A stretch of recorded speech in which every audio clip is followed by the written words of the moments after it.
welcome. Thank you. I'm so glad you're here, Tiffanie. I'm really excited just to show you my home. And I know you're from Louisiana, which is awesome. So, kind of welcome home too. Thank you. I guess. It feels good. Like I said, it always smells good. I couldn't wait. When I landed, I'm like, yes, that's Bayou right that's there. it. I grew up about 30 miles up north. When is season on? So harvest runs September to January. Okay. Yeah, about 100 days. And here our harvest is 24/7 straight. In the Caribbean and Latin America, like it runs January to June roughly. So actually perfectly juxtaposes ours, but it's much longer and people can like clock out at the end of the day and like go home and then come back and keep grinding. And which is something I witnessed for the first time when I visited Martinique and some distilleries there. And I was like, whoa, it was like totally different. They're working. Yeah, because here it's like a 24/7 grind. You can't stop because it's such a short grinding. Mm-hmm. We have freezes here, which is not really something that happens anywhere in any other cane growing region. Mm-hmm. So it's just it's different. But yeah, I mean, also with the colder nights and the milder air, this little cane growing pocket of the world it's really great because the cane loves that. Those cold nights, dry air, that tells it to mature. Yeah. And like increase in sugar content. I love that. Yeah. You can literally taste the difference of American rum. That's it. That's because of the freeze, the water, the moisture. Partially, yeah. The soil. Mm-hmm. This is, obviously there's no mountains here. There's no ocean. Like this is the delta of the Mississippi River Valley. Like alluvial soil deposited here all around here for millennia. If you like from where we came in across that highway right over there, the Mississippi River used to run up until the 1700s. And so, of course, before the levees were built, the river would change course all the time and would break off from itself and leaving behind its sharp bends or oxbows. Yeah. There'll be a quiz later. So, forming oxbow lakes, leaving behind those sharp bends. And so one of those oxbow lakes right up the road here is called False River. And we are and I know you know parishes, we're in Pointe Coupee Parish or Cutoff Point, French for cutoff point. Yeah. So it all, like when I renamed Oxbow and took it over, I wanted to pay homage to the land and what formed it and what gives the cane its characteristics and the land and the people, that work it and have worked it and make it what it is today. Okay. Family business, growing pains. I like Oxbow right now. Thank you. It educates like the land. Yeah. People are like, what's an Oxbow? Yeah. I'm going to teach you some of that. And then. Well, and the word Oxbow too is like such a part of growing up here. Like you just know that word. Yeah. I didn't realize it was kind of a rare word to know. But yeah, there was the Oxbow restaurant growing up. Made the best sensation salad, which is kind of a local thing. Sensation salad. Okay. Yeah. Okay. We have to have something like that. Yeah. Anything with the word sensation? Yeah. No, it's good. It's like garlic and like cheese. It's really good. Okay. Tell me more. But yeah. So, again, just kind of wanted to pay homage to this place and this little corner of the world. So far, so good. Yeah. Yeah. Let's see. So we have the main office over here. Everything's right here on the grounds. Yeah, this is everything you see going that way is land, home, Alma. Yeah. Sugar, everything. Yep. I grew up over there across the bayou. Literally. Back there, yeah. Over there. My grandma next door. So yeah, this is my home. It's a really special place to me and a lot of history, good and bad. And like we talked about in the car out here, like that's been a journey to like work through and confront that history, learn about it, the good and the bad and the history of slavery, like both and how prevalent it was to the founding of sugarcane in America, to the founding of rum and the existence of rum. And so that has been its own journey in moving back and getting to know my home again, like in a different way. Seeing it from that lens now, I mean, growing up, we don't see it. Or talk about it. I mean, because it just looks very normal. That's what generations have already been doing. When I say normal, like you see people working, you're just waving, you know, being a little kid, and then you get older and we realize history. Even if you did see it, you didn't connect to it the way we're doing now. You coming home and having to witness that. And you were saying earlier, I can just me discovering it myself, like knowing like all of my family were been enslaved or working for someone doing said job. It's heavy for me. I can only imagine how heavy it is for you right now. Yeah, I think to have to talk about it. Yeah, but that's just the important part, like the talking about it, right? Yeah. Like for no matter how hard it is, because that's where the growth happens. We got to talk about it. Yeah. Papa said you got to crack eggs to make omelets. You just got to just break them all. Yeah. Just a lot of them. And the more you do it, the easier it gets. It's a better omelet. Yeah. We're in the generation that we are. This generation we are is the breaking point of that, literally. Because our parents, and not everyone's parents, but we were saying this earlier, our parents, they're not talking about that. They don't want to talk about that. And if you even ask, it's a quick shut off. Like, what do you? Yeah. So uncomfortable. It was a long time ago. And we just did what we did. And I'm like, yeah. You didn't just do what you did. You had to do that or else on both sides, you know, there's a generation of owning people and there's a generation of people working for people and there not being any kind of communion to it. Just being like, you work for me, you do this, and then you live life like that. And that's hard to imagine. I mean, now we work for who we work for, and it's like, you know, I'm working. That was a totally different lifestyle, especially for the rum production world, which thrived on slavery. Yeah. I think understanding the history so personally, like because it is so personal to me and my family and my privilege, like having to confront that, like that history that's so personal, but also so big picture, part of rum, a part of sugarcane, a part of this country, like having to like tackle it head on. You know, it was so hard at first. It's still hard, you know, but that's what, like we said, like that's where the growth happens. And confronting it, it's just like, I don't know, it's just, I've like grown so much from it. And it's just really empowering. Do you find any kind of healing through it? Absolutely. Yeah. Yeah. I mean, like I said, it was something we did not talk about growing up. And so when you don't address it, you don't think that there's an issue, right? Like, so first it was like, oh, wow, there's an issue here. Like, and it's really intense and it's just so much. And then like, just keep on digging, right? Like that open heart surgery, like just keep on. Yeah. And it's been really healing. Like I can tell they're still kind of like squirming in their boots when it's mentioned. Yeah.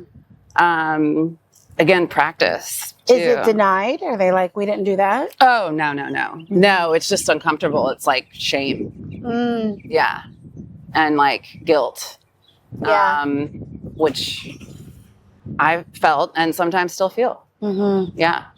It's not a great topic to bring up. Like, you know, we did this or we are successful because of this. We're successful because of this juice. Yeah. But giving the power back to who helped make the juice. Yeah. The cane. Yeah. I mean, because the rum is brand new for the family. Yeah. But the sugar. Yeah. Sugar. It's been sugar since day one, since 1859. And, you know, when my great-great-grandfather decided to come down and invest into this, and he became an enslaver, and like the foundations were laid by the enslaved and like continued on by their descendants. And would it be here if it weren't for our family? Probably not either, you know? So it's like, and I see that in the general dialogue in the country. You know, it's like it's either or. It feels like a some people feel defensive and like they're being negated or something. Yeah, they're deflecting immediately. Yeah. It's like that's a hard deflect. Yeah. It's hard to understand, from my end. It's like, how could you? And I somewhat have some compassion of, well, how do you insert that in your success? Of course, everyone was working the American dream at some of these time frames, but and it isn't discussed. Yeah, I know that it was very matriarchal. Because it was originally owned by Julien Poydras, a Frenchman who had many plantations in the area, but never lived here. So like no owner ever lived here. Often the person who would have lived in the original home would have been an enslaved person themselves. The overseer, in French, the économé is what they called them. And that we had a historian, do some research, and he deduced, there was probably a 40-50 year time span that no white person even lived here. Wow. And so to use the word autonomous is not right because it's enslaved people, right? Yeah. But there was, according to what I've read, you had this matriarchal community that lived here, and I know that Poydras in his will, or he mandated, he didn't want any families like broken up. And so like once you were born on one of his plantations, like you wouldn't be sold off. Okay. Not that that's like, oh, what a great man, but noble for the time. And so there was, for how small it was, and the property was, and the output, quite a large enslaved community. Yeah.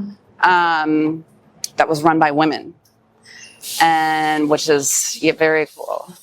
Very lovely. Yeah. I mean, we are still the cooks and the holders of everything, indoors and outdoors. So to hear that is great. Yeah. One name I do have, her name was Amarantha, and she was one of those matriarchs. And when Julien Poydras died in the 1820s, in his will, he said 25 years after his death, I don't know why 25 years, but he wanted the people enslaved at that time of his death to be freed from all of his plantations. And of course, by the time he died, and you had the Americans taking over, the French were kind of phasing out, the courts were all changing, et cetera. And so they were saying, oh, that's null, like that's void, we're not honoring that. Julien Poydras' nephew, Benjamin Poydras, actually fought it on behalf of the enslaved and paid for them to be plaintiffs in a lawsuit against the local courts to fight for their freedom. This would have been in the 1840s. Yeah. So Amarantha, she became known as Patience because she was one of the plaintiffs, but became known among the community to like, just be patient. Like, it's happening. Yeah. We're going to get it. We're going to get the freedom. So this is in the span of the 25 years, the nephew.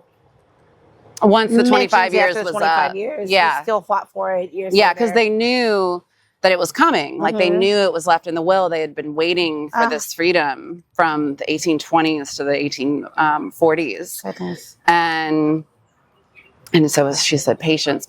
And she became known as Patience. Can you imagine? Yeah. Waiting to be free. Yeah. So, and that's just one of the stories that I do have that feels so important to share and tell. Because it's not those kinds of stories a lot of them were lost, Yeah, or just within the community and not really shared. So even hearing that there was a bit of hope, and I can imagine there was hope every day, but for it to carry on and then, freedom to happen because of that, and having certain mothers and, energies on the ground in this terrible time, but being so hopeful and prayerful. Yeah. it does shine a little bit of light in the dark. Yeah. Yeah. My heart is heavy right now. Yeah. It's heavy. It's a lot. Just like, it's just been a lot learning all of this because I had no idea.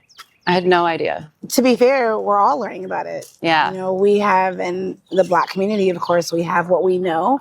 That's been oral history and oral stories, but even finding out more about our own family because we were separated. So a lot of us, especially as Creole folk, we don't know where we come from. We don't know what parish you came from, where your grandpa and them came from, let alone what part of Africa you came from or what boat you came in. And so we're all bringing it together. So much darkness, but still so much light. So as you unpack it, trust and believe we're unpacking it with you. Oh, I can't imagine. And even wanting to know, like we're talking about our parents who are like, oh, we're not talk about it.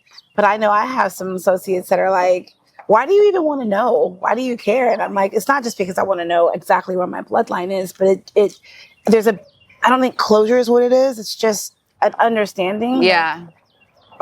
The win, you know, look where we are now, the victory through the struggle, like the light for sure. So it's heavy. Trust on both sides. I so heavy. Can't imagine. Like, I don't even think I should be considered as experiencing even remotely like close to the heaviness of what you must feel or you know, like the Black experience in America.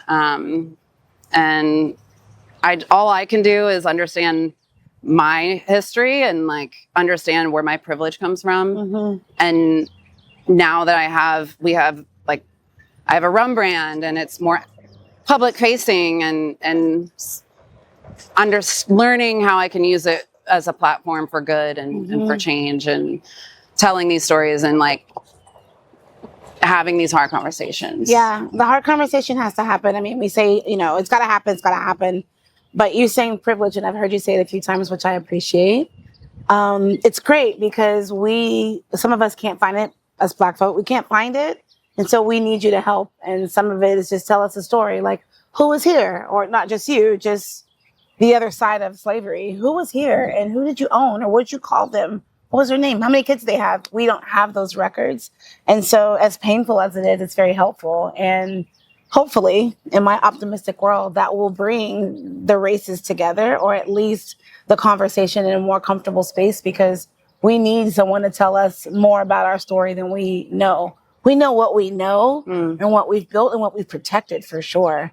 And having it with some sugar around is really helpful. And some rum. Some sugar and rum is just helpful. So I feel very privileged as well next to you because it's a conversation not every human wants to have with the other human, you know, the other race. It's difficult because we have so much anger and sadness and uncertainties, and it's just unsettling all the time. So being able to just heal in this moment on these grounds, it's getting heavier. My heart is just receiving. So I thank you. Yeah, absolutely. And you just receiving the call and being like, I need to be here at home.